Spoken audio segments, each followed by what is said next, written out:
Run test for one sample. Actually, what is meant by run? A run is defined as sequence of letters of one kind surrounded by letters of another kind. ఇక్కడ కింద example చూడండి. A A B B B A B B A A A B B A A A B. A A తర్వాత B start అవుతుంది అంటే ఏ ఏ ఇది ఇంతవరకు ఒక run. B B B ఇది ఒక రన్. అంటే sequence of letters of one kind surrounded by letters of another kind. Order same letters surrounded by another letters. ఈ ఏ వరకు ఒక రన్, బి ఇంకో రన్, నెక్స్ట్ మళ్ళీ ఏ స్టార్ట్ అవుతుంది కాబట్టి ఏ ఇది ఒక రన్ అయిపోయింది, బి ఇదో రన్, ఏ ఇంకో రన్, బి రన్, ఏ రన్, బి రన్.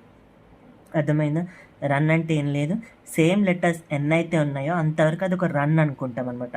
మనం ఏది డిఫరెంట్ లెటర్ వచ్చే వరకు దాన్ని రన్గా కన్సిడర్ చేస్తాం. సో ఇక్కడ ఈ సీక్వెన్స్లో మనకి ఎన్ని రన్స్ వచ్చినాయి? 1 2 3 4 5 6 7 8 రన్స్ వచ్చినాయి. Total number of runs are 8 వచ్చినాయి అనమాట. దాంట్లో runs in A series, just ఏస్తో ఫామ్ అయిన రన్స్ ఎన్ని? 1 2 3 4 రన్స్ ఏస్తో వచ్చినాయి. ఇంకా బీస్తో ఫామ్ అయిన runs 1 2 3 4. Runs in B series కూడా 4 వచ్చినాయి అనమాట. యాక్చువల్లీ మనం రన్ టెస్ట్ ఎందుకు వాడతామంటే మనం తీసుకున్న శాంపుల్ అనేది ర్యాండమా కాదా అన్నట్టు టెస్ట్ చేయడానికి రన్ టెస్ట్ని వాడతాం. To test whether the drawn sample drawn is random or not. First ఒక శాంపుల్ని తీసుకున్నాం మనం, x1 x2 up to so on xn, n is its size. Run టెస్ట్లో నల్ హైపోథెసిస్ ఏం తీసుకోవాలంటే sample is drawn at random. So alternate hypothesis ఏమవుతుంది? Sample is not drawn at random. First find the median for the given sample. ఇది ఏదైతే sample తీసుకున్నామో మనం దీనికి median find చేయాలి. మీడియన్ ఫైండ్ చేసిన తర్వాత let m be the median. Now compare x size with median. x size అంటే ఈ sampling units x1 x2 up to so on xn, వీటన్నిటిని కూడా మీడియన్ తోటి కంపేర్ చేయాలి. ఇఫ్ xi వాల్యూ అంటే ఈ శాంప్లింగ్ యూనిట్ ఏ వాల్యూ అయితే మనకు less than or equal to median ఉంటుందో దాన్ని ఏగా డినోట్ చేయాలి. ఏ శాంప్లింగ్ యూనిట్ అయితే గ్రేటర్ దెన్ మీడియన్ ఉంటుందో దాన్ని బీగా డినోట్ చేయాలి. ఇది నేను ఒకసారి ఇక్కడ చెప్తాను. ఫర్ ఎగ్జాంపుల్ మనం తీసుకున్న శాంపుల్ ఇది 2 9 8 3 5 అంటే మనము మీడియన్ ఫైండ్ చేయాలని ఫస్ట్ ఏం చేయాలి? అసెండింగ్ ఆర్డర్లో అరేంజ్ చేసుకోవాలి. సో 2 9 8 3 5 దీన్ని అసెండింగ్ ఆర్డర్లో అరేంజ్ చేస్తే 2 3 5 8 9. నెంబర్ ఆఫ్ టర్మ్స్ అన్ని 5. సో మీడియన్ 5 అంటే ఆడ్. సో మీడియన్ ఏమవుతుంది?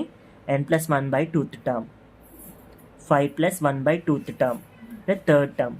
అంటే మీడియన్ మనకి ఏమొచ్చింది? 5 అనేది మీడియన్. ఇప్పుడు ఈ మీడియన్ని ఈ శాంపుల్తో కంపేర్ చేయాలి. ఈ అసెండింగ్ ఆర్డర్లో చేసిన శాంపుల్తో కాదు, ముందు వాడి క్వశ్చన్లో ఏ శాంపుల్ అయితే ఇచ్చిందో దాంతో కంపేర్ చేయాలి. అసెండింగ్ ఆర్డర్లో మనం రాసుకున్న దాంతో కాదు, దీంతో కంపేర్ చేయాలి. సో 2 9 8 3 5 ఇది ఉందా, దీంతో మీడియన్ని కంపేర్ చేస్తున్నాం. ఫస్ట్ చూడండి 5 2. 2 అనేది 5 కన్నా ఎక్కువ ఉందా తక్కువ ఉందా? తక్కువ ఉంది కాబట్టి A. Less than or equal to ఉంటే ఏతో డినోట్ చేసుకోవాలి, గ్రేటర్ దెన్ ఉంటే బీతో డినోట్ చేసుకోవాలి. xi వాల్యూస్ అనేవి less than or equal to median అయితే ఏతో డినోట్ చేయాలి, గ్రేటర్ దెన్ మీడియన్ అయితే బీతో డినోట్ చేయాలి. 2 ఈజ్ లెస్ దెన్ 5 సో ఏతో డినోట్ చేసి, 9 greater than 5 so B, 8 greater than 5 so B, 3 less than 5 so A, 5 equal to 5 so A. xi values less than or equal to median అయితే denote them with A, xi values greater than m అయితే denote them with B. ఇప్పుడు ఏం చేయాలంటే number of రన్స్ని count చేయాలి. ఇక్కడ మనకి ఎన్ని వచ్చినాయి రన్స్ చూడండి. దీంట్లోనే ఏ 1 రన్, బీబీ సెకండ్ రన్, ఏ థర్డ్ రన్, 1 2 3 రన్స్ వచ్చినాయి. ఆ నెంబర్ ఆఫ్ రన్స్ని ఆర్ అనుకోవాలి. దాని తర్వాత ఏం చేయాలంటే కౌంట్ నంబర్ ఆఫ్ ఏస్, దాన్ని n1 అనుకోవాలి. ఇక్కడ నెంబర్ ఆఫ్ ఏస్ అని 1 2 3 ఏస్ ఉన్నాయి. సో 3 అనేది n1 అవుతుంది. And count number of bees ఎన్ని ఉన్నాయి? 2 ఉన్నాయి. సో n2 అనేది 2 అవుతుంది. నెంబర్ ఆఫ్ ఏస్ కౌంట్ చేస్తాం, నెంబర్ ఆఫ్ బేస్ కౌంట్ చేస్తాం. ఇప్పుడు ఏంటంటే మనకేమున్నాయి?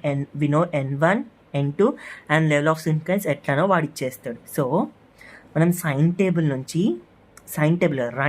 నుంచి at n1 and alpha level of significance మనం టేబుల్ వాల్యూని చూసుకోవాలి. దాన్ని R1 అంటారు.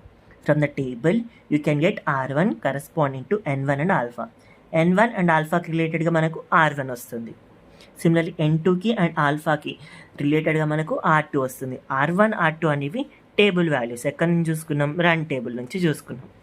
N1కి ఆల్ఫాకి ఇక్కడ చూస్తే R1, N2 ఆల్ఫా ఇక్కడ చూసుకుంటే మనకు R2 వస్తుంది.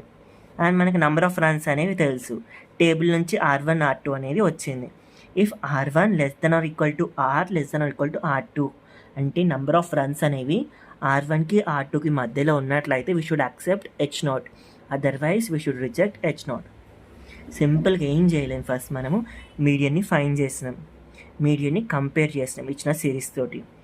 ఇఫ్ XI వాల్యూస్ అనేవి less than or equal to median అయితే ఏతో డినోట్ చేసినాం, గ్రేటర్ దెన్ మీడియన్ అయితే బీతో డినోట్ చేసినాం. తర్వాత నంబర్ ఆఫ్ రన్స్ని ఫైండ్ చేసినాం, దాన్ని R అనుకున్నాం. తర్వాత ఏం చేస్తాం? నెంబర్ ఆఫ్ ఏస్ దాన్ని N1 అనుకున్నాం, నెంబర్ ఆఫ్ బీస్ దాన్ని N2 అనుకున్నాం. N1 అండ్ ఆల్ఫా దగ్గర మనకు R1 వస్తుంది table value, N2 and alpha దగ్గర మనకు R2 వస్తుంది టేబుల్ వాల్యూ. ఈ నెంబర్ ఆఫ్ రన్స్ అనేవి R1, R2కి మధ్యలో ఉన్నట్లయితే we should accept the null hypothesis, otherwise reject the null hypothesis.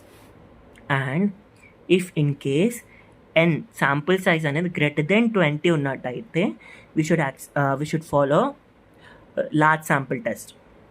Z టెస్ట్ని పర్ఫామ్ చేయాలి. Z is equal to R minus R అంటే number of runs minus R minus 2 N1 N2 by N1 plus N2 plus 1 by root over of 2 N1 N2 of 2 N1 N2 minus N1 minus N2 whole divided by N1 plus N2 of N1 plus N2 minus 1.